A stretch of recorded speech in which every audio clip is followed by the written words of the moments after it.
कळा हरीच्या दासा कल्पनेची बाधा न हो कवने काळी संत मंडळी सुखी असो अहंकाराचा वारा न लागो राजसा माझ्या विष्णुदासा भाविकाची कल्पनेची बाधा न हो कवने काळी संत मंडळी सुखी असो नामा म्हणे तया सावे कल्याण या मुखी निदान पांडुरंग कल्पनेची बाधा न हो कवने काळी संत मंडळी सुखी असो विठ्ठल विठ्ठल विठ्ठल विठ्ठल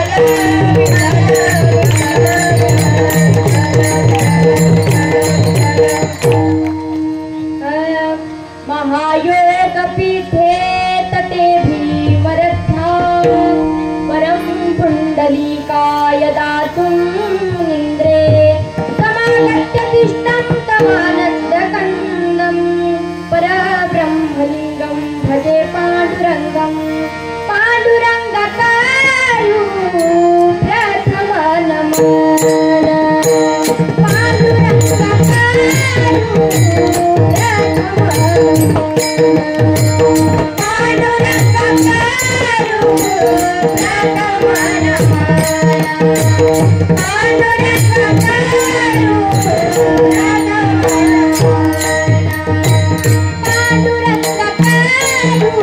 Thank you.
आपके चरणों में, हे गुरुदेव प्रणाम आपके चरणों में। गुरु मेरी पूजा गुरु गोविंदा, गुरु मेरा पर ब्रह्म गुरु भगवंत। गुरुर ब्रह्मा गुरुर विष्णु गुरुर देवो महेश्वरा, गुरुर साक्षात् परब्रह्म तस्मै श्री गुरुवे नमः। वसुदेवसुतं देव कंसचाणूरमर्दनं, देवकी परमानन्दं कृष्णं वन्दे जगद्गुरु। जिथे ज्ञान विज्ञान संजीवमूर्ते, जिथे योग विद्येत सामर्थ्य येते, जिथे मानवाला मिळे मोक्ष गाथा, तुझ्या पायरी सदानं प्रमाथा।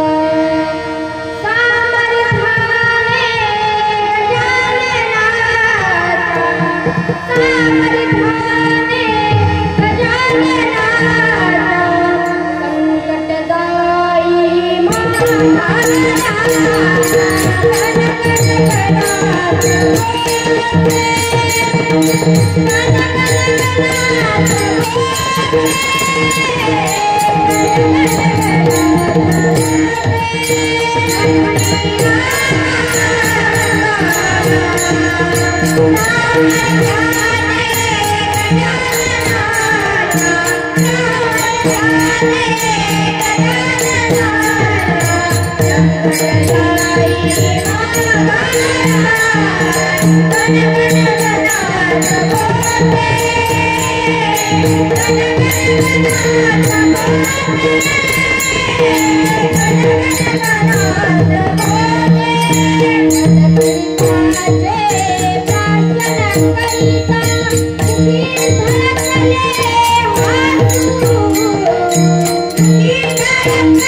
निवडलेला अभंग हा महान भगवत भक्त, प्रेमाचा मूर्तिमंत पुतळा, भक्तीचा गोळा, विठुरायाला ज्याचा लढा, असे संत शिरोमणी नामदेव महाराज यांचा 4 चरणाचा उत्कृष्ट असा साध्या सरळ सोप्या अर्थाचा मागणीपर प्रकरणातील अभंग आज सेवेकरिता घेतलेला आहे। विठ्ठल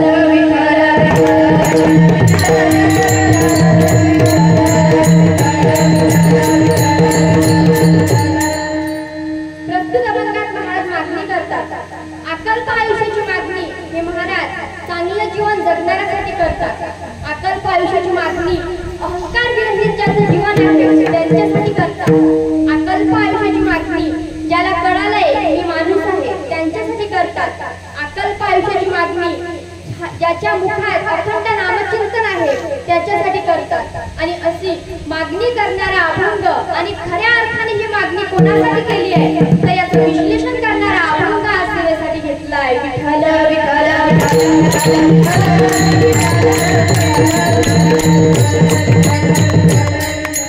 आज आपल्या गिरी गावात परम पूजनीय वैराग्य मूर्ती बंकट स्वामी महाराज यांच्या 80वा पुण्यतिथी सोहळा निमित्त चालू असलेला अखंड हरिनाम सप्ताह आणि या सप्ताहामध्ये ज्यांच्या अमृततुल्य वाणीतून आपण कथा श्रवण करीत आहोत असे हरिभक्त परायण भागवत महाराज निमगावकर आणि आज ज्याच्या माध्यमातून मला ही सेवा प्राप्त झाली असे हरिहर महाराज यांच्यामुळे आज या सुंदर नियोजनामध्ये अखंड हरिनाम सप्ताहामध्ये मला कीर्तन करण्याची ही सेवा प्राप्त झाली. विठ्ठल विठ्ठल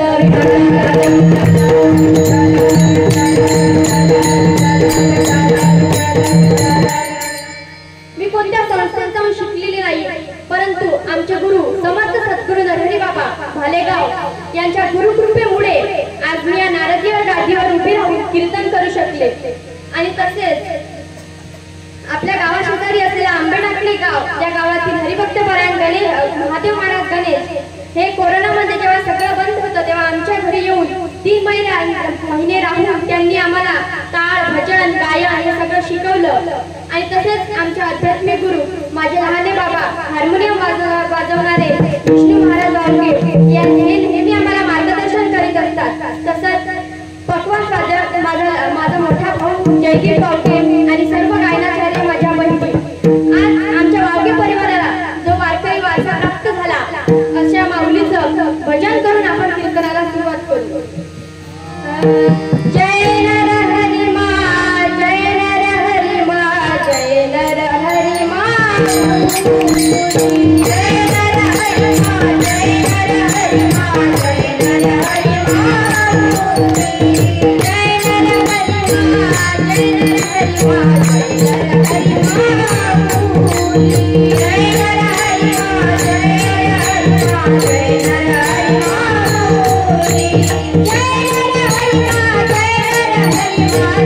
नर हरी मा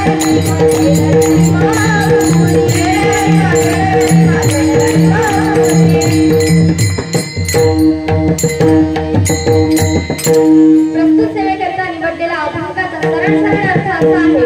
अकल्प आयुष्य भावे तया कुणा अकल्प आयुष्य हवं कुणाला तर माझी सकळा हरीच्या दासा.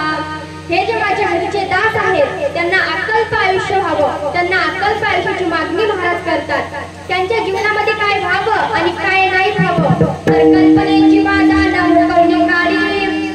त्यांच्या मनामध्ये कोणतीही कल्पना नको येऊ देऊ आणि परमार्थ करत असताना त्यांच्या मनामध्ये विकल्प नावाची गोष्ट येऊ नको देऊ. आणि ही सगळी संत मंडळी सुखी असो ज्यांच्या मनामध्ये भगवंताचं नामस्मरण चालू असतं, ज्यांच्या जीवनात परमार्थ आहे, ज्यांच्या गळ्यात पवित्र तुळशीची माळ आहे, जे पंढरीची वारी करतात, ज्यांना कपाळावरच्या चंद्राचे महत्त्व कळालेलं आहे आणि जे प्रपंच पाहत असताना समाजाच्या कुठेतरी कामात पडतात अशा सर्व संत मंडळींना सुखी ठेव असं महाराज म्हणतात. आणखी काय मागणी महाराज मागतात तर अहंकाराचा वारा दला दोराचा माझ्या विष्णुदासा भाविकासी. महाराज म्हणतात की चांगलं काम करत असताना त्यांना अहंकाराचा वारा सुद्धा लागू नको देऊ, त्यांच्यावर अहंकाराने झडप घातली नाही पाहिजे अशी मागणी नामदेव महाराज या अभंगामध्ये करतात. शेवटी महाराज काय मागतात तर नामा म्हणे तया असावे कल्याण ज्यामुखी निधान पांडुरंग. नामदेव महाराज म्हणतात की ज्यांच्या मुखामध्ये नामचिंतन आहे त्यांचं कल्याण कर. याचा अर्थ ज्याला देव कळतंय, ज्याला नामचिंतन करतं, ज्याला नामस्मरण करतं अशा सर्वांचं कल्याण कर असं नामदेव महाराज म्हणतात. विठ्ठल विठ्ठल विठ्ठल विठ्ठल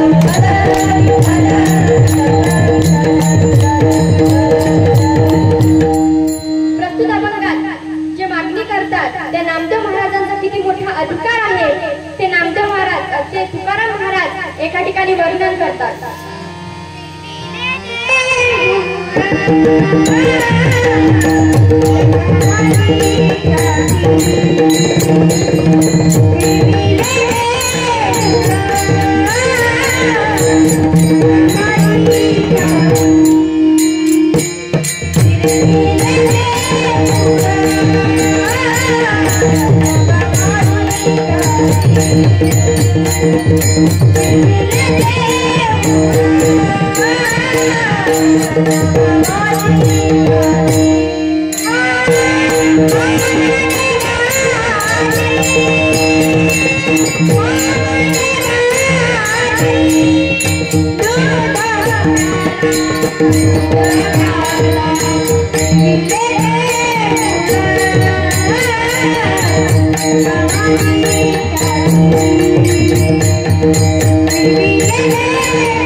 भगवंत आपल्या मंदिराचं तोंड फिरवतं आणि नामदेव महाराज मंदिराच्या पुढे येतात आणि ते सगळे माणसं मंदिराच्या मागे जातात. तेव्हा त्याचा एक माणूस नामदेव महाराजांना म्हणतो की का महाराज आम्ही तुम्हाला मागे कीर्तन करायला सांगितलं. त्या नामदेव महाराज त्यांना म्हणतात की मी मागेच कीर्तन करत आहे. तिथं असलेला तो नंदी तो माझा साक्षी आहे की मी मागेच कीर्तन करतोय.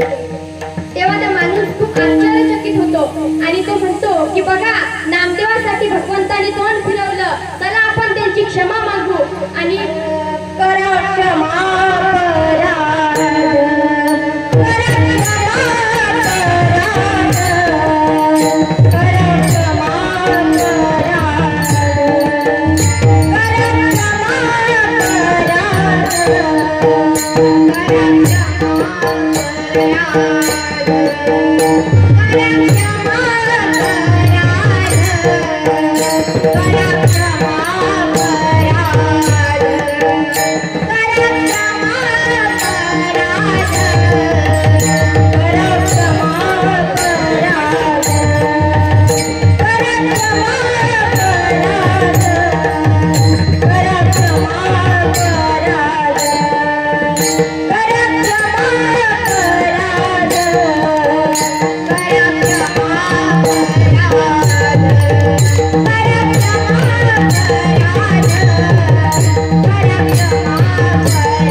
नामदेव महाराजांची माफी मागतात आणि त्यांना म्हणतात की महाराज आम्ही आपला अधिकार विचारला नाही, आम्हाला क्षमा करा. एवढा मोठा अधिकार नामदेव महाराजांचा होता. तेवढा होता नामदेव महाराजांचा अधिकार. तर नामदेव महाराज जेव्हा कीर्तन करत होते तेव्हा प्रत्यक्ष भगवान पांडुरंग परमात्मा त्याच्या कीर्तनामध्ये नाचत होते आणि एकदा नाचत देवा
मोठा अधिकार त्या नामदेव महाराजांचा होता आणि त्यांची भक्ती सुद्धा अशी होती महाराज. नामदेव महाराजांची भक्ती ही अख्ख्या जगाला अख्ख्या विश्वाला आदर्श आहे. त्यांची भक्ती अशी होती महाराज की नामदेव महाराज भगवंतावर प्रेम करतात, यात नवल नाही, तर भगवंतच नामदेवरायांवर प्रेम करतात. यासाठी एक प्रसंग आहे महाराज. एकदा माझ्या ज्ञानोबा रायांना तीर्थयात्रा करायची होती आणि संतांनी सुद्धा म्हटलंय महाराज की जिवंत असेपर्यंत एकदा जरी आपण तीर्थयात्रा केली पाहिजे. म्हणूनच ज्ञानोबा सुद्धा एकदा तीर्थयात्रा करण्यासाठी निघतात. आणि जेव्हा ज्ञानोबारायांच्या मनात असा विचार येतो की आपण तीर्थयात्रेला जातोय पण आपण ज्ञानवान असून काही उपयोग नाही, आपल्यासोबत नामसत्संग सुद्धा असावा, कोणतरी नामधारक असलं पाहिजे. कारण पहा महाराज, जेव्हा वाऱ्या जातात तेव्हा त्या वाऱ्यांमध्ये कीर्तनकार तर असतातच पण भक्ती मंडळी सुद्धा असतात. कारण भक्ती मंडळींच्या घटनामध्ये आपण कदंग होतो की आपण किती किलोमीटर चाललो, आपले पाय किती दुखताय ते आपल्याला काहीही आठवत नाही, इतकं दंग आपण भजनात होतो. म्हणून ज्ञानोबारायांना सुद्धा वाटतं की आपल्यासोबत सुद्धा नामसत्संग असावा. म्हणून ज्ञानोबाराया नामदेवरायांना सोबत घेऊन जाण्यासाठी भगवंताकडे येतात आणि भगवंताला म्हणतात की देवा, आम्हाला नामदेवाला सोबत न्यायचं आहे, तर तुम्ही पाठवाल का? भगवंत विचारात पडतात. जे ज्ञानोबारायांसाठी भगवंत रडतात, जेव्हा ज्ञानोबाराया समाधीस्थ होतात तेव्हा सगळं जग रडतं, पण त्या सर्वांसोबत भगवंत सुद्धा रडतात. अशा ज्ञानोबारायांनी जेव्हा नामदेव महाराजांना न्यायचं म्हणून विचारलं तेव्हा भगवंत विचारात पडतात आणि भगवंत म्हणतात की ज्ञानोबाराया, माझा नामा माझा प्राण आहे, मी मला त्याला पाठवावंसं वाटत नाही, परंतु तुम्हाला नाही म्हणता येत नाही, मी त्याला तुमच्यासोबत पाठवतो, पण माझ्या नामाची काळजी घ्या बरं का. याहून आपल्याला कळतं महाराज की नामदेव महाराजांवर भगवंताचं किती प्रेम होतं आणि अशी भक्ती नामदेव महाराजांची होती की नामदेव महाराज भगवंतावर प्रेम करतात, यात नवल नाही, तर भगवंतच नामदेवरायांवर प्रेम करत होते. आणि असे भगवंताचे अतिशय लढीवार भक्त, भगवंताचे इतके लाडके भक्त अभंगाच्या प्रथम चरणात सांगतात.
अक्कलपाई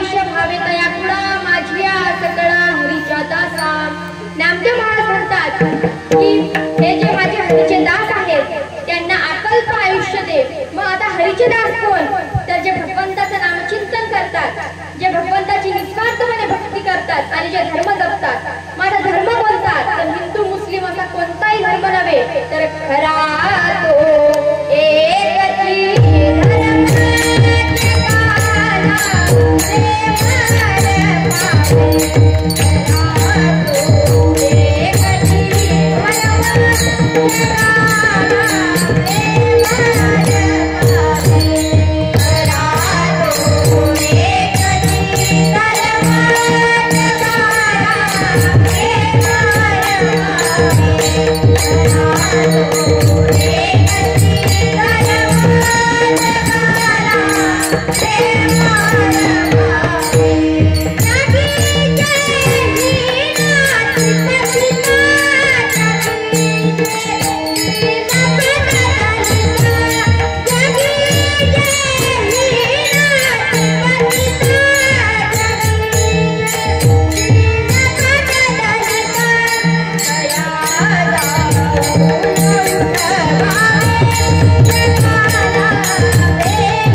भक्ती असावी तर संत सावता महाराजांसारखी असावी.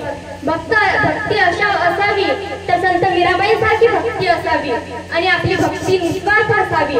मग आता आपली भक्ती निस्वार्थ आहे का महाराज? आपली भक्ती निस्वार्थ नाही, कारण आपल्या भक्तीमध्ये आपण वारानुसारच स्टेटसवरचे देव बदलतो.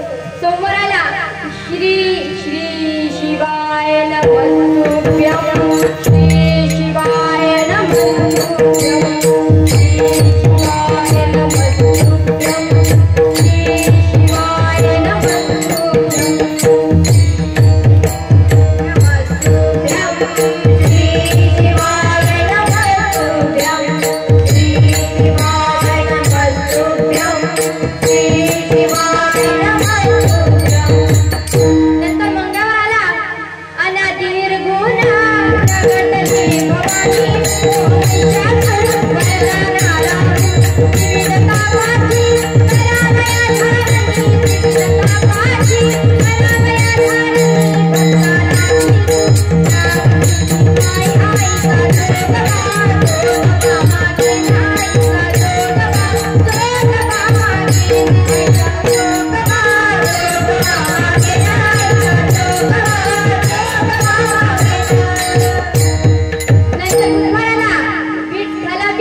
एक मुस्लिम आणि एक ख्रिश्चन असतो.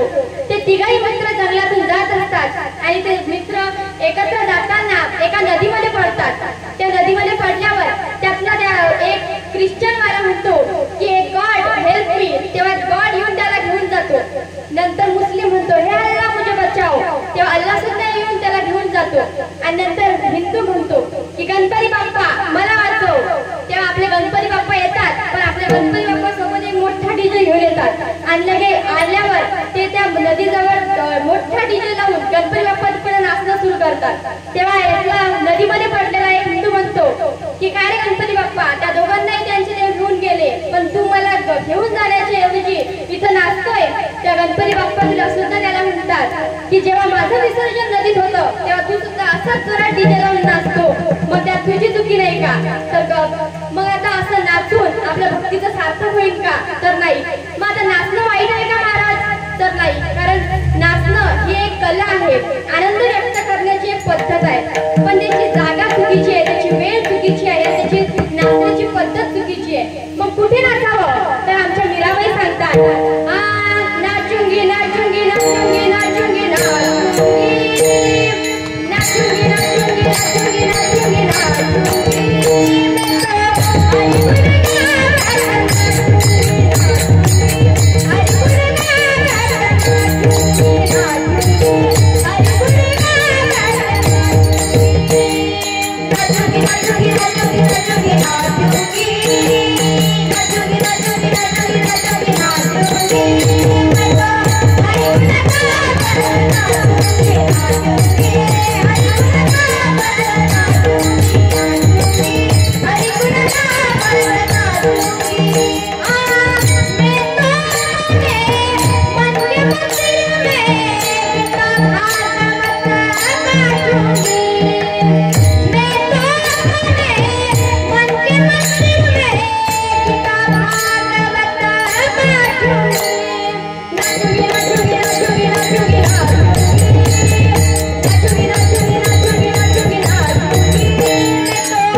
कशी असावी आपली भक्ती? तर आपण देवाचं उष्ट प्रसाद म्हणून खातो, यात नवल नाही, तर देवाने आपलं उष्ट खाल्लं पाहिजे. कशी भक्ती असावी? तर आपण मंदिरात जातो, यात नवल नाही, तर देव आपल्या घरी आला पाहिजे आणि आपलं मंदिर घर झालं पाहिजे. कशी भक्ती असावी? तर आपण देवाचं भजन करतो, यात नवल आहे, तर देवाने आपलं भजन केलं पाहिजे. मग तुम्ही म्हणाल हे कसं शक्य आहे? तर वृंदावनला अशी एक महिला भक्त आहे जिचं नाव घेतल्याशिवाय भगवंताचं नाव आपण घेत नाही, जिच्यामुळे कृष्ण प्रेम जगाला कळालं. 16,108 बायका असताना हा भगवान परमात्मा योगीराज आहे हे तिच्यामुळे जगाला कळालं. आणि 16,108 बायका असताना ही त्या सर्व बायकांमधली पठराने झाली. आणि जेव्हा कृष्ण म्हणण्याच्या आधी आपल्याला राधा म्हणावं लागतं. ही राधाच्या भक्तीची श्रेष्ठता आहे महाराज. आणि राधाची भक्ती इतकी श्रेष्ठ होती की राधा भगवंताचं भजन करते. यात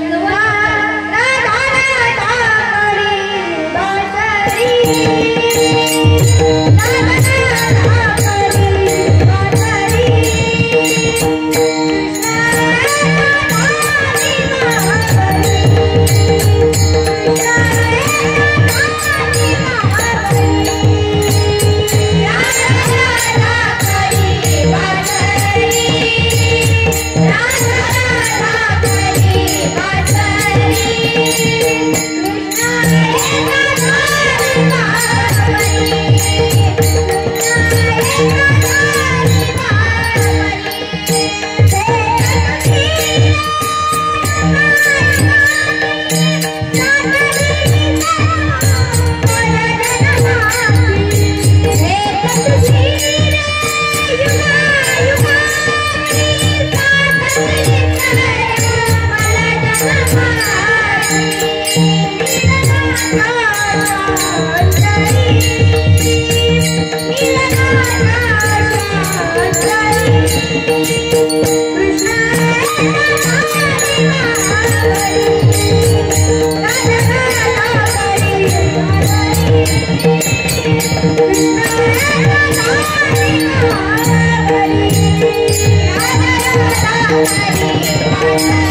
जेव्हा आपल्या भक्तीमध्ये श्रद्धा आणि समर्पण असतं.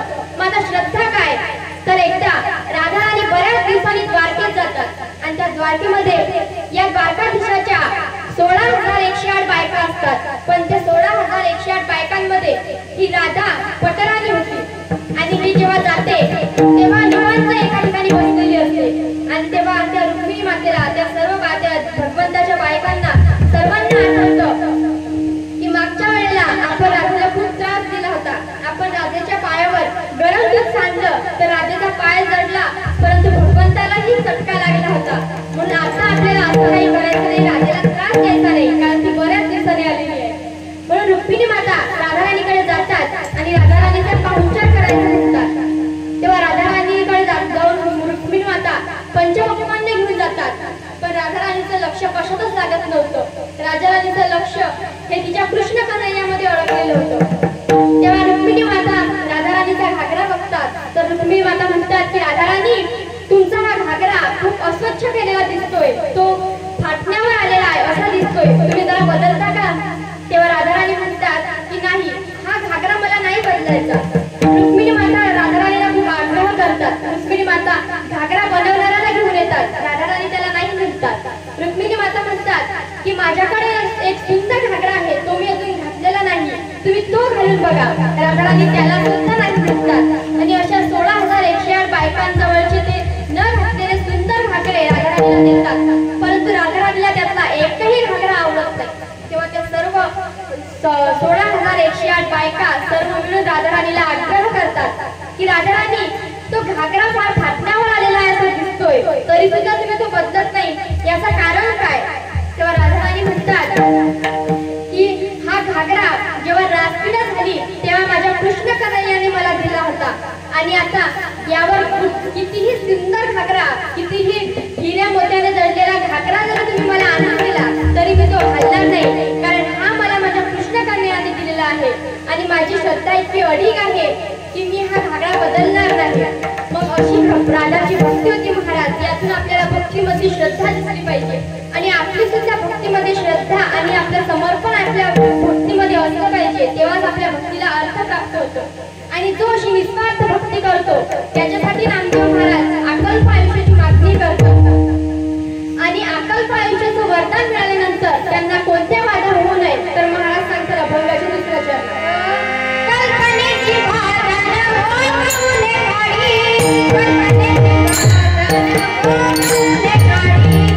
कल्पनेची बाधा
कल्प आयुष्याची मागणी तर आपल्यासाठी मागतातच, परंतु आपला आणखी आपलाच विचार करून आपल्याला कोणत्याही कल्पनेच्या बाधा नको होऊ देऊ अशी मागणी नामदेव महाराज करतात. इतका विचार नामदेव महाराज आपला करतात, कारण ते संत आहेत आणि जगामध्ये देव, संत आणि आपले आई वडीलच आहेत महाराज, जे आपला इतका विचार करतात, आपली इतकी काळजी करतात.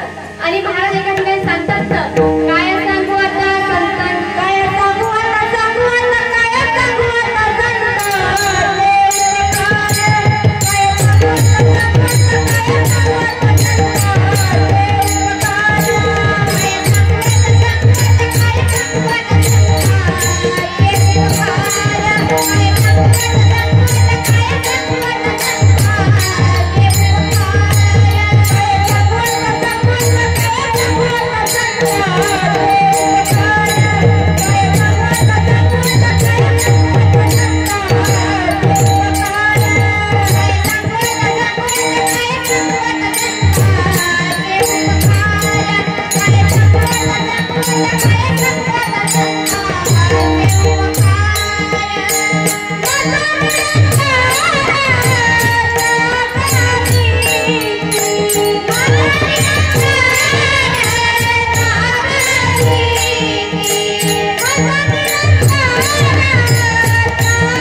नसलेल्या गोष्टीचा विचार करणं म्हणजे कल्पना असते.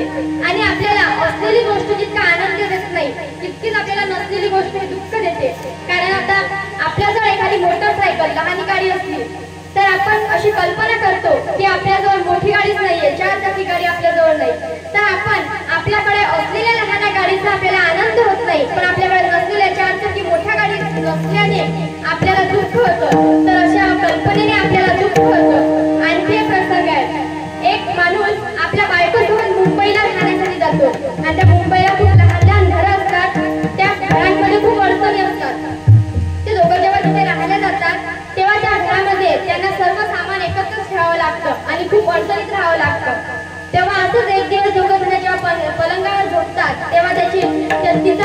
बायकोचा नवरा तिला विचारतो की का ग आता इतकी अडचण आहे, पण इतक्यात आपल्याला जर एखादा मुलगा झाला तर तो कुठे झोपेल?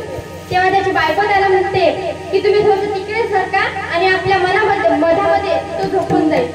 तेव्हा तिचा नवरा थोड्या वेळाने परत तिला विचारतो की आपल्याला अजून नंतर 2 जुळी मुलं झाली तर तो किती कुठे झोपतील? तेव्हा त्याची बायको त्याला म्हणते की तुम्ही अजून थोडं तिकडे सरका, मग ते मधात झोपतील. आणि तो जसा तिकडे सरकतो तसा पलंगावून तो दणकन खाली पडतो आणि त्याचा कंबर मोडते. विठ्ठल विठ्ठल विठ्ठल विठ्ठल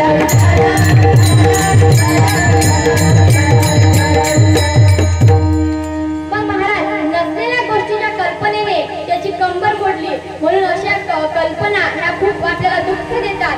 म्हणून नामदेव महाराज मागणी करतात की हे जे संत मंडळी आहेत त्यांना कोणत्याच काळात अशा कल्पना नको येऊ देऊ, त्यांच्या कल्पनेच्या बाधा त्यांना होऊ नको देऊ आणि ह्या संत मंडळींना सुखी ठेव. आणि काय मागणी करतात नामदेव महाराज? तर अभंगाचं चित्र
श्रीमंती आहे तर ती आपल्या कर्तृत्वात आहे. हे जे पैसा बंगला गाडी हे आपल्यासोबत फक्त मरेपर्यंतच आहे. मेल्यानंतर आपण ते गाठोडा बांधून आपल्यासोबत ठेवू शकत नाही. जिंदगी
आणि आपल्या ज्या माणसाकडे पैसा बंगला गाडी भरपूर असेल त्या माणसाला जग ही तोपर्यंत ओळखतं जोपर्यंत तो जिवंत आहे. पण जो कर्तृत्वाने चांगला असतो, ज्याचं कर्तृत्व महान असतं, त्यांना जग कधीही विसरत नाही. कारण छत्रपती शिवाजी महाराजांना जवळ 350 वर्ष झाली तरी पण त्यांचं कर्तृत्व इतकं महान होतं की त्यांना जग आजही ओळखतंय. ते त्यांच्याकडे सुद्धा खूप पैसा होता, महाराज तेही खूप श्रीमंत होते, पण तरीही ते आपल्या गरीब मावळ्यांबरोबर रक्ती भाकर खायचे आणि त्यांनी कधी असा अहंकार केला नाही. म्हणून आज ते लहान मुलांपासून तर म्हाताऱ्यांपर्यंत सर्वजण त्यांचा जय जयकार करतात.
त्यांच्याकडे सुद्धा भव्य दिव्य राज दरबार अफाट असा राज दरबार आणि खूप संपत्ती होती महाराज. तरी सुद्धा त्यांनी वडिलांच्या शब्दाखातर या सगळ्या गोष्टींचा त्याग करून वनवास भोगला.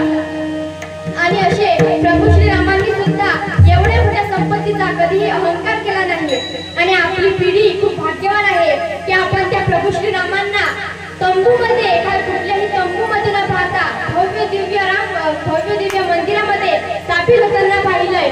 आपण खूप भाग्यवान आहोत. आपल्या समोर प्रभू श्री राम त्या भक्तदेवी मंदिरामध्ये स्थापित झाले.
कोणीही त्यांना विसरलं नाही. त्यांच्याकडे सुद्धा खूप श्रीमंत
की ज्याच्या मुखात पांडुरंगाचं नामचिंतन आहे त्यांचं कल्याण कर। या अभंगामध्ये नामदेव महाराज अकल्प आयुष्याची मागणी करतात। त्यांना कुठल्याही कल्पनेच्या बाधा न हो, कोणत्याच काळात त्यांना कल्पनेच्या बाधा न हो अशी मागणी करतात। त्यांच्यावर अहंकाराने झळक घालू नये अशी मागणी करतात आणि त्यांचं कल्याण असो अशी मागणी करतात। पण ही मागणी हरीच्या दासांसाठी आहे आणि ज्याच्या मुखात नामचिंतन आहे आणि जो भजन करतो त्यांच्यासाठी ही मागणी केलेली आहे। म्हणून आपण सर्वांनी मिळून सुद्धा मुखाने भगवंताचं नामस्मरण करून सर्वांनी हाताने टाळी वाजवून मुखाने भगवंताचं भजन करायचं। ज्ञानेश्वर